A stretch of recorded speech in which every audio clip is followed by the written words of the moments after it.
Even thinking about the concept of sewer repair makes normal people cringe. This is definitely a job that is best left to professional plumbers because it deals with a particularly unsavory side of plumbing, that is the removal of waste from our homes and businesses.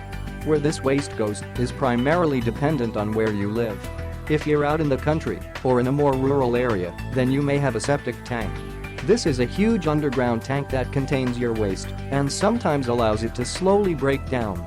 If you are inside of city limits, then you are probably hooked into the public sewage system. This removes all of your waste and sends it to a water treatment plant. Here, it is treated chemically and sanitized. Then, it can be piped back to your homes without the worry of any kind of contamination. The actual history of sewers dates back to ancient times, and it's extremely fascinating. The first sewers were seen around 3500 BCE. The Orkney Islands in Scotland actually show some of the earliest drainage systems for waste materials.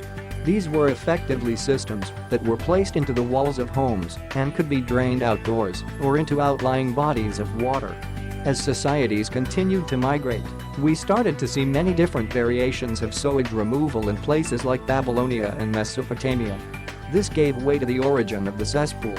This was essentially a communal place for people to use the restroom within their homes. The discovery of pipes began as early as 4000 BCE in Babylonia. This was discovered after people began to realize the need to get the waste materials away from their homes.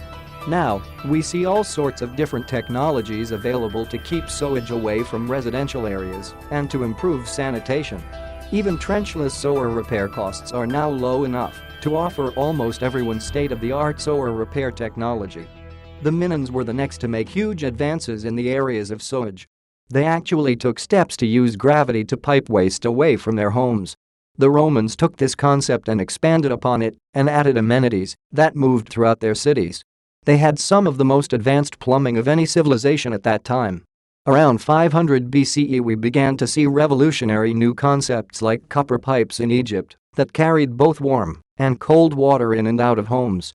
They turned to the use of sand to essentially capture their waste and then have this removed on a daily basis. Not only was this much cleaner, it was also much more appealing in close quarters. China and Rome continued to make huge strides in the use of city pipes. The use of indoor plumbing didn't really become popular in America until the 19th century. This is the time when people began to actually settle down and consider the best way to pipe water into their homes. This didn't include the removal of waste materials until a bit later, however. For waste removal we used things like the outhouse and slowly progressed to indoor toilets. The idea was already popular overseas, but Americans were still settling, and many didn't have permanent residence.